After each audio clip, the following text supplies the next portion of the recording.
Miss Tyrea seem like difficult sort of person to deal with. Difficult, huh? Maybe so, but she's still far more mellow than before. Miss Melia and Miss Tyrea know each other from where? Well, it's a little complicated to explain. Complicated how? I'm just not quite sure where to begin. For one, Tyrea and I had never met until 1 year ago. Houses too far apart, or...? I was not allowed to venture outside. Moreover, I never even knew of her existence. She, on the other hand, seemed to know about me. We never met because work had been busy. But how Miss Melia never know her? If sisters, then of course she'd know. That's true. How can I explain this? Tyrea and I have separate parents. Different fathers and different mothers, both. Meme! In same boat as Nene and Kino, then. Just like you and Kino, Tyrea and I are not related by blood. But we had a half-brother with whom we shared a parent each. Half-brother? No parents in common, but a brother we are both related to. Therefore, Tyrea and I are not exactly complete strangers. Meh! Brain of Nene's starting to melt. I'm sorry. I did say it's complicated. Nene does not understand. If both have same brother, why cannot be one family together? Our parents being different, I and Tyrea have led very different lives. We never even met, let alone behaved as a family.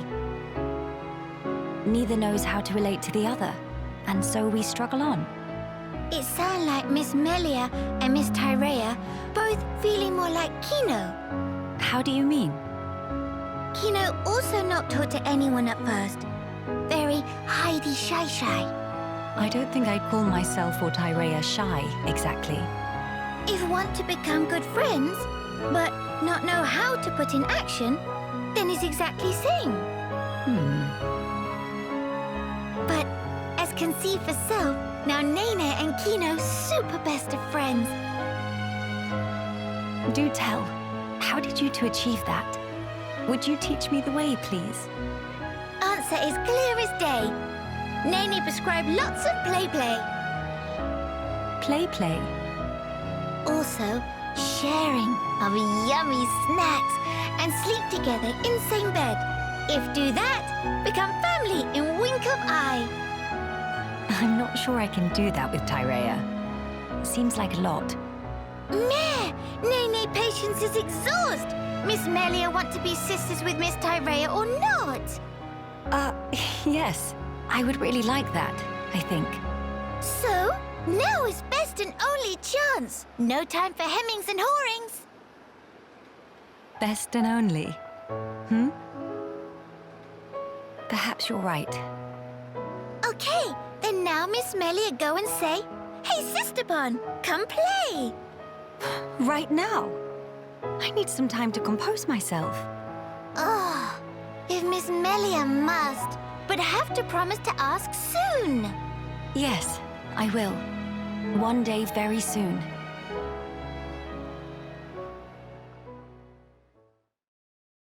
Oh, I love these goddamn quiet moments. Yeah.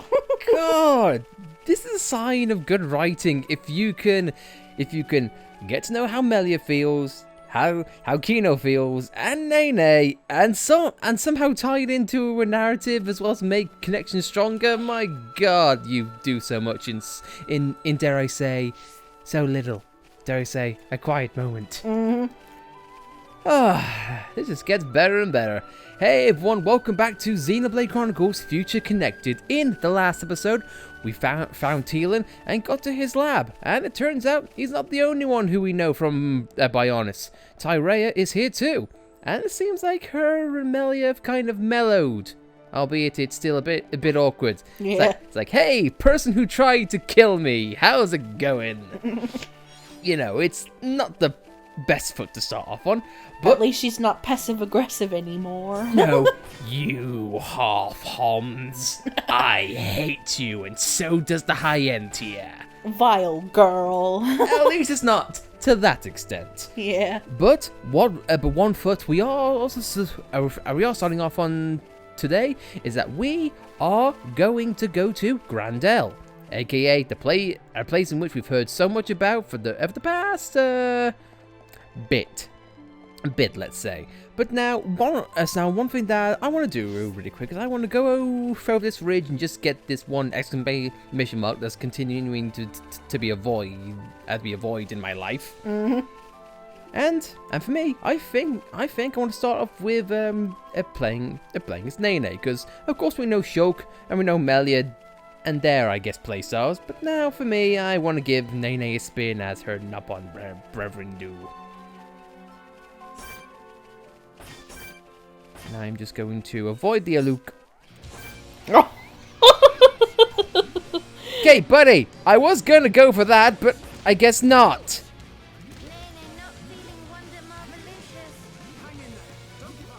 I will hang in there in a little bit if I wasn't just straight out caught off guard. Just gonna be something, because this is kind of technically a new Xenoblade game, so we don't know where the unique monsters are, so we might get, like, spiders like the Cliffside Bayern again. Oh, God's sake, are you going to say the jump scares are going to be back? Wouldn't shock me. Oh, boy. Well, at least now we're somewhat prepared, and is it me, or have the Alugas got a little bit bigger in scale since the base game? Wouldn't shock me. Either way, I am just going to go off, and I'm just going to collect this, and be on my way. Haha, you suck! Haha, Nopon sneaky! Yeah, when I play, I get in the habit of targeting everything in the vicinity just to make sure I'm not going to get surprised by a sudden unique monster. Well, don't worry. We escape with our lives, and we also escape with a war bangle. But just keep in mind, we are going to go for 100% during this playthrough. And if we cannot, I was going to say it now, and I am probably going to say it during the duration of this Let's Play. If we are getting to the final moments, we will be doing slight research of every unique monster just in case we don't skip anything.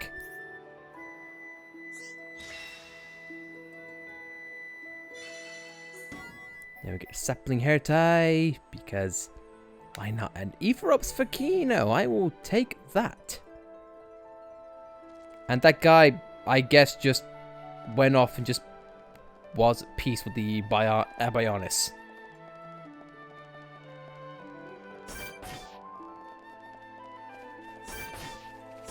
Oh no. But I guess going back to the narrative in which we've seen, I am looking forward to seeing more of the relationship between Melia and Tyrea, especially since no one really knows about what Tyrea got up to back on the Bionis.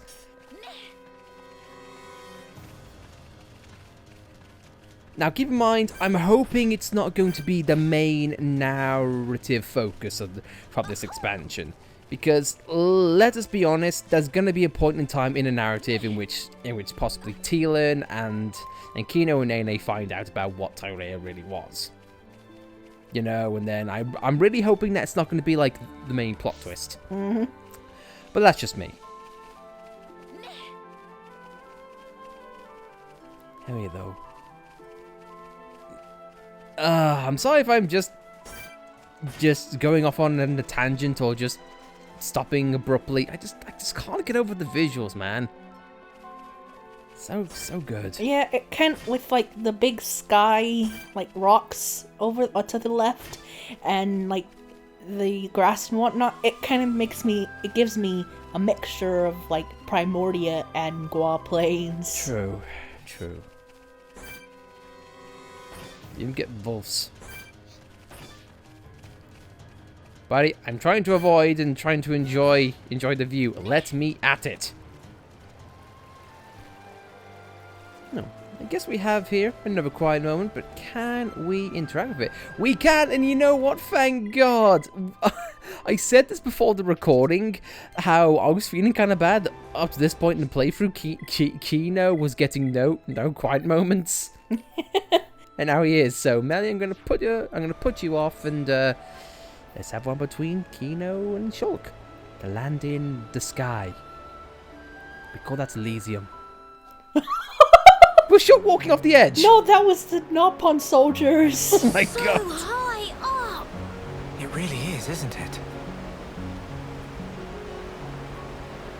When stand on tippy edge, I'd go dizzy. Whoa! Kino, don't get too close to the edge. If you lose your footing, you could fall. Here is much safer.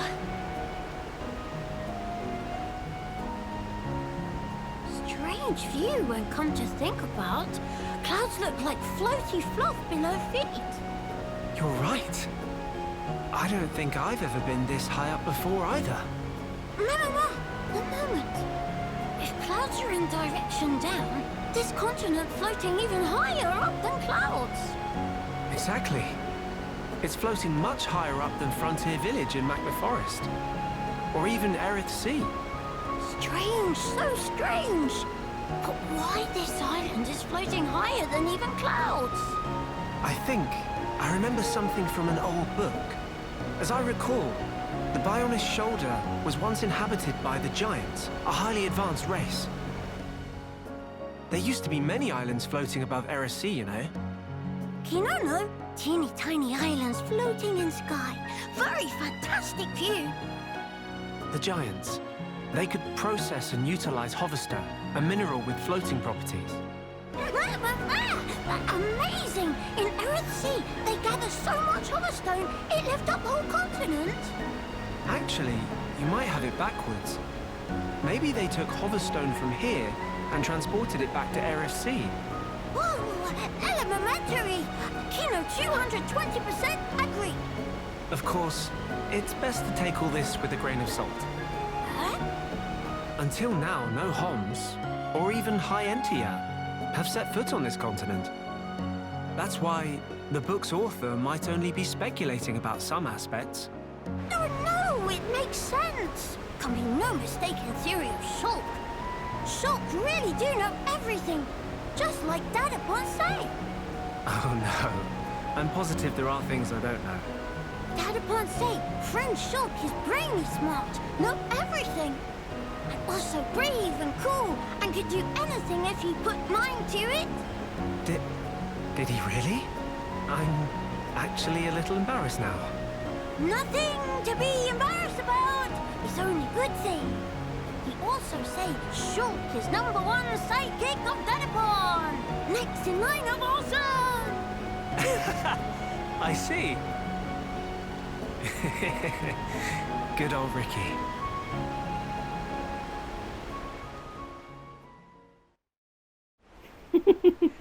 It's even making Ricky a better character.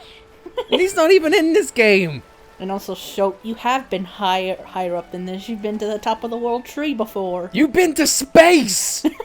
You've been to space. You can't get any higher than that. Oh, good lord. Oh man, I'm loving these quiet moments. Me too. They are just so fantastic. Especially since it's voiced, because in the base game you have, not only are they not voiced, but you have many different routes and you have to go through each and every single one, but this one just gives you one straight route. I feel like it's because, I'm going to go out on a limb here in the theory. I'm going to assume they didn't realize how much they could use with the heart-to-hearts, but now that everyone has had a chance to like really get to know them, seems like we have a surprise quest, okay? And now that they've had, what, 2 or 3 games to really see what heart-to-hearts can do, I think they know that, look, people are going to want to see more heart-to-hearts, so let's use it to up the narrative. Oh no. It's, if I could use an old example, it's like the Confidant system in Persona games. and the ones in Persona 3 were very lackluster and didn't add too much. But as further Persona games came out, they became more prominent and much more centric to narratives. Yep. I'm going to assume that these things have one straight route because they have very specific stories to tell and various emotions to get across. Bye, Antol. Well, goodbye. I think it's much better because in the base game, you with no voice acting, you don't get tone, you don't get inflections, you don't get charm. Instead, you have to put up with our voices. Yeah.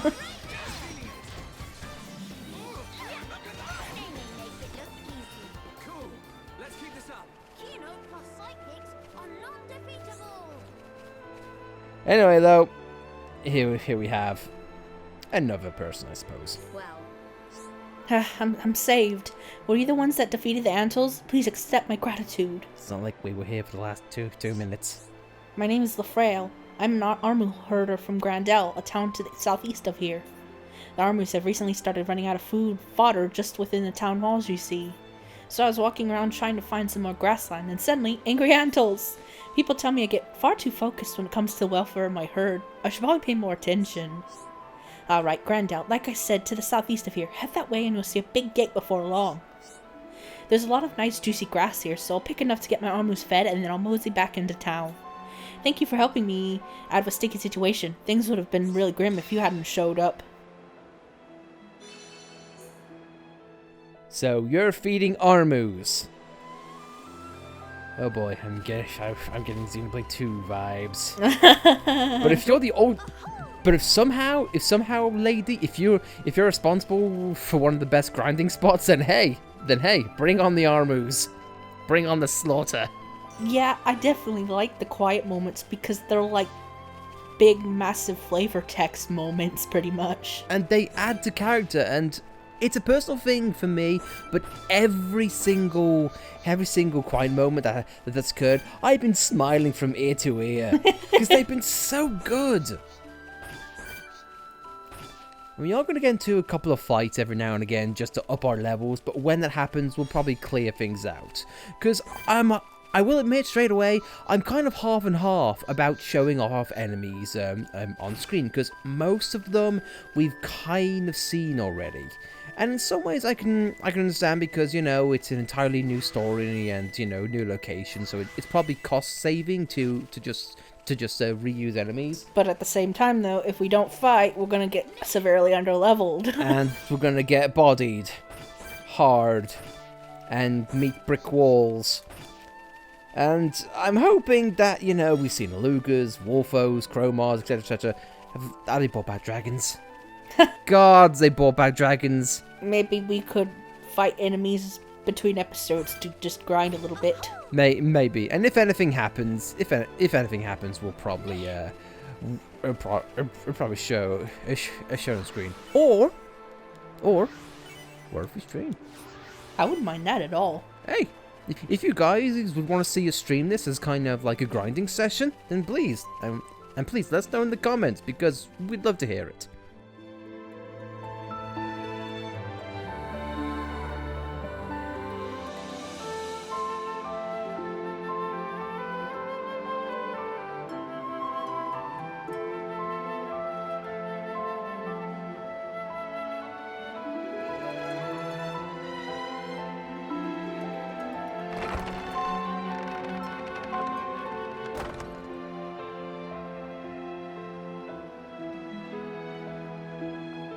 Greetings. We have heard from Teelan that a man called Radson lives within these walls. Ah, friends of Teelan's, are you? We've been expecting you. Go on, in you get. You're letting us straight through. You don't look particularly concerning, is all. These walls are imposing, but they aren't here for controlling foot traffic. They're to keep savage monsters from having themselves a rampage. Most sensible. Well, we'll be going then. Thank Kings. Sorry for time taking.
And just when I thought this would be everything in the game, we get all this. Welcome to Gran Dell. My god, what a big old place we have here. In all honesty, each of us guards has to cover way too much ground by ourselves. Ever since the others left for the Cape, we've not really been able to run the ship as tightly as anyone would like. I'm kind of surprised there are Homs here as well. I always thought everybody just aggregated in Shulk's new colony. I mean, maybe some people weren't able to get onto the colony and they just, I don't know, Scarpa just found themselves on a giant shoulder, I suppose. And also, just a quick tangent. I know it was a while ago in this episode, but I like how it pretty much just shut down the rumor that no Homs or Hyentia have lived here. So does that mean to imply that this wasn't Mumkar's old colony like what a lot of people speculated? I'm going to assume so. Agni, like Agni Tomb. Agni Tomb. So this is Hyentia's centric, I suppose. Let me guess. Favorites of a Pororo. Yep. How did I know? Yeah, this is literally going to be like the Nopon orbs. King Agni's tomb is where you get Monado Eater. Yeah, so one of Zanzan's mates was here, I suppose? I guess so. Oh well. Either way though, this is quite a big place, and a lot bigger than what I was expecting. I mean, this far exceeds Aguar Plains, but by a long margin. I was expecting like a little mini town or colony, but No, this is rather expansive. Although, be fair, I was gonna say, it's funny how the Bunnets are here, so they're not quite keeping out all of the monsters, but what's a few Bunnets gonna do? they weren't even aggressive or anything. No, unless you're talking about the one Bunnets, in which case you'll cry over and over again. But oh well. And looks like we have another Pawn Spectre before we get into town. So he's the Chief 1-1 who we've heard so much about. 1-1 just want nap. Qualified, certified, rest is classified. Pawn Spectre Chief 1 his name, oversees surveying new lands his game. Meh, what Pawn Spectre's all doing with these strange people? More importantly, why it takes so long for everyone to gather in an appointed meeting spot? Meh, never received such information. Wouldn't forget to impart? One wanna go find Pawn Spectre and make up for omission's own self, but have rings full with other business. Meh, have idea. Could friends guide the rest of Pawn Spectre to meeting spot? Probably all stuck in strange or sticky situation. Friends look like doing fine job so far. Surely no extra bother. Get strength but 4 for the trouble. So you know what? I should be fine with that. So you know what?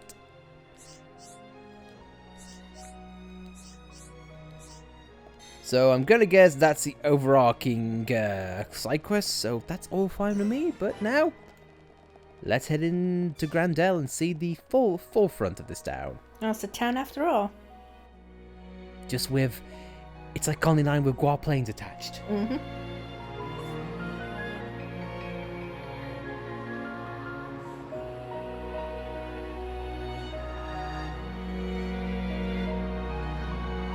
Nene, look! What splendid armor!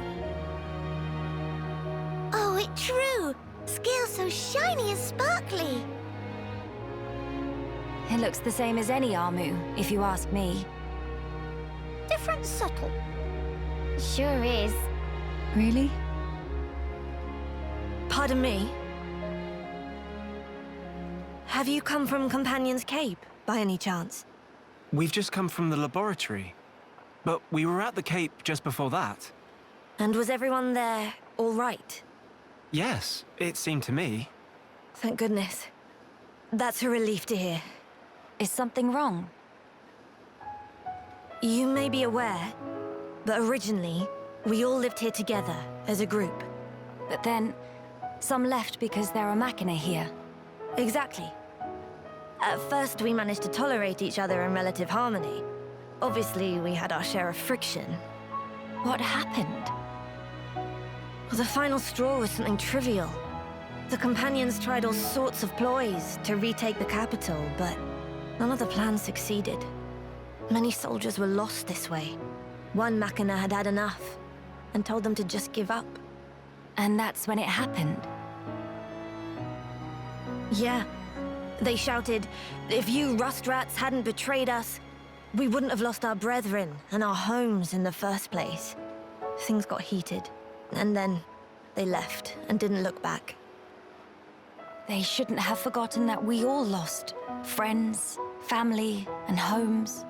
They're soldiers, ma'am. In the war, they put everything on the line for their country. And so...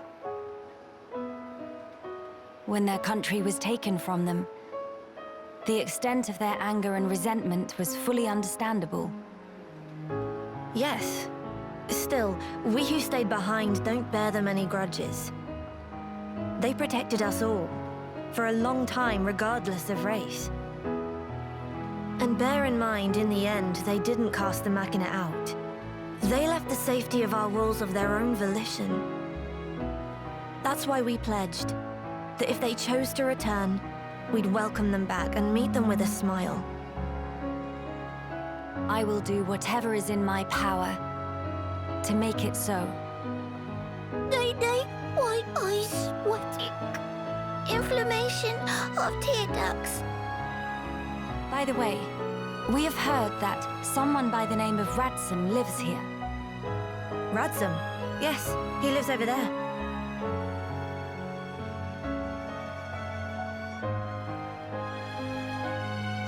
Over there.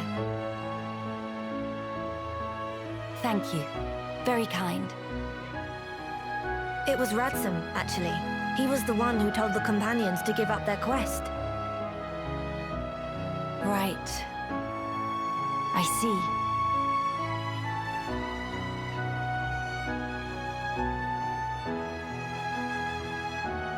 All right.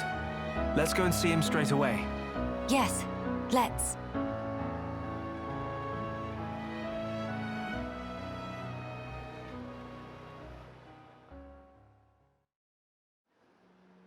That was a really nice scene. Mm-hmm.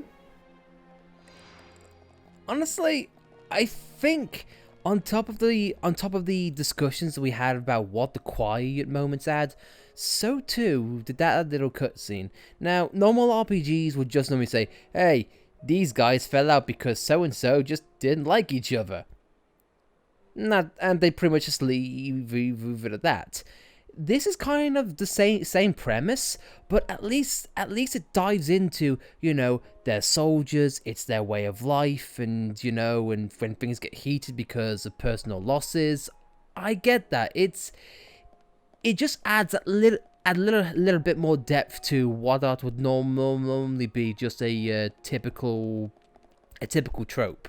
It's like how we never knew why Morardain and Uriah were at war. Yeah, so it's so simple, but you could tell that the script and story just had a lot of time and attention to it.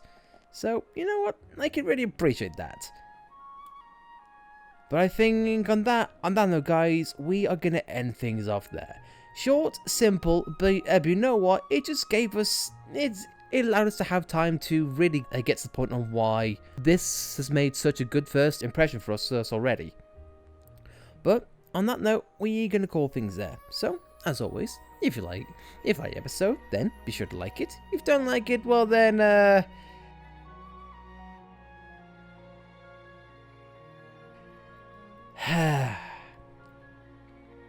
no, I guess give it up, I suppose. Give up going back to the capital. You'll never get there. I don't know. But as always, if you want to subscribe to see more content like this, be sure to subscribe, and we'll see you guys next time, in which we explore Gran Dell and possibly get around to Radsom. See you guys then.